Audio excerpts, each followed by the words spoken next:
ఇప్పుడు వైసీపీ వైపు నుంచి నడుస్తున్న ఈ టెండెన్సీ అనాలో ట్రెండ్ అనాలో దాన్ని అలా ఏమనాలో కూడా అర్థం కాని పరిస్థితి. ఎందుకు ఈ స్ట్రాటజీ అమలు చేస్తోంది వైసీపీ అనుకోవచ్చు?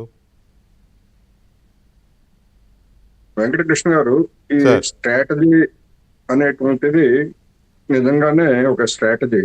దీనిలో ఒక బలము, ఒక బలహీనత కూడా కనిపిస్తా ఉంది.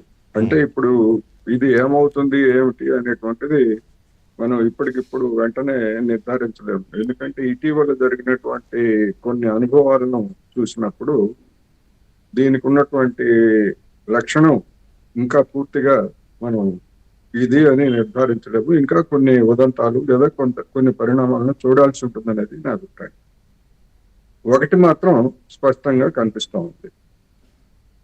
ఏమిటి, జగన్మోహన్ రెడ్డి గారికి లేదా వైసీపీకి ఏడాది పాలన తర్వాత లేదా ఏడాది పాలనలో వచ్చినటువంటి ధైర్యం ఏమిటి అని చూసుకున్నప్పుడు, జగన్మోహన్ రెడ్డి గారు మొట్టమొదట ఎన్నికల్లో ఓడిపోయిన వెంటనే చేసినటువంటి ప్రకటనని అందరం గుర్తు చేసుకోవాలి. 5 ఏళ్ళు కళ్ళు మూసుకుంటే మనం మళ్ళా తిరిగి అధికారానికి వస్తాము అనేటువంటి. కన్ను మూచి తెరిచేలోగా 5 ఏళ్ళు అయిపోతాయి. అదే అదే పదాలు ఏమైనా 5 ఏళ్ల తర్వాత మనం కళ్ళు మూసుకుంటే అని చెప్పారు.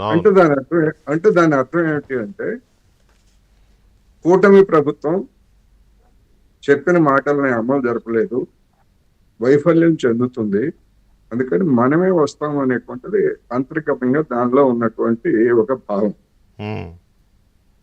ఎందుకు ఆ విధంగా చెప్పగలిగాడు అనే దానికి వచ్చేసరికి, పక్కనే ఉన్నటువంటి తెలంగాణలో అనేక వాగ్దానాలు చేసి అధికారానికి వచ్చినటువంటి కాంగ్రెస్ పార్టీ అప్పటికి 6 నెలలే అనుకోండి. 6 నెలల్లోనే రేవంత్ రెడ్డి సర్కార్కి ఎదురైనటువంటి సమస్యలు, ఎన్నికలకు ముందు వాళ్ళు చెప్పినటువంటి మాటలు, తర్వాత జరిగినటువంటి పరిణామాలు, ఇవన్నీ చూసిన తర్వాత అప్పులు లేకపోతే ఆర్థిక ఇబ్బందులు తెలంగాణకి ఎలా ఉన్నాయో ఆంధ్రప్రదేశ్ కూడా ఇంకా ఒక విధంగా చెప్పాలంటే అంతకంటే ఎక్కువే ఉన్నాయి అనేటువంటిది జగన్మోహన్ రెడ్డి గారికి పూర్తిగా తెలుసు. తెలుగులో ఒక సామెత ఉంది, దేవుడు నైవేద్యం తినడు అని పూజారికి తెలిసినంతగా మరొకరికి తెలియదని చెప్తారు. అంతేగా, బాగుంది.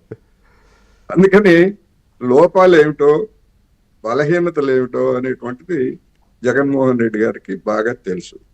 తెలిసిన కారణంగానే ప్రభుత్వ వైఫల్యాలని తాను సొమ్ము చేసుకోగలను అనేటువంటి కాన్ఫిడెన్స్ ఈ ఏడాది కాలంలో బిల్డ్ అయిందనేది నా అభిప్రాయం.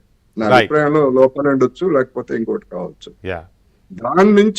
దాని నుంచి అంటే లోపాలు లేదా ప్రభుత్వ వైఫల్యాలు అనేటువంటివి గ్రాఫ్ పెరుగుతూ ఉంటే తన ఎదురు దాడి అనేటువంటిది డివిడెండ్స్ ఇస్తుంది అనేటువంటి ఒక స్ట్రాటజీ కనిపిస్తా ఉంది. ఇది కూడా అన్ని సమస్యల మీద ఆయన మాట్లాడరు. అన్ని సమస్యల మీద అది పరామర్శలు లేకపోతే అటువంటి ఎక్కడ చేయరు. ఉదాహరణకి 1.5 కోటి మంది అసంఘటిత రంగ కార్మికులు ఉన్నారు ఆంధ్రప్రదేశ్ లో.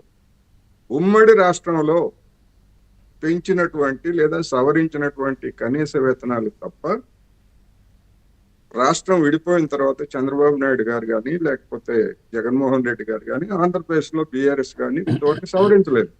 ఎప్పుడన్నా జగన్మోహన్ రెడ్డి గారు అసంఘటిత రంగ కార్మికుల కోసం నేను పరామర్శ చేస్తాను అని వెళ్ళాడా? అసలు మాట్లాడాడా దాని గురించి? 1.5 కోటి మంది, కొన్ని వేల మంది రైతులు, పొగాకు రైతులు లేకపోతే మిర్చి రైతులు.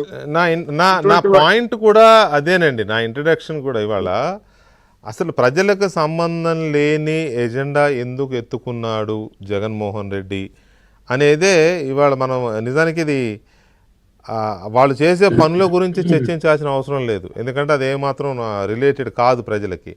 కానీ ఇది ప్రజలకు సంబంధం లేదు లేని వ్యవహారాలు అని ప్రజలకు తెలియడం కోసమే ఈ చర్చ.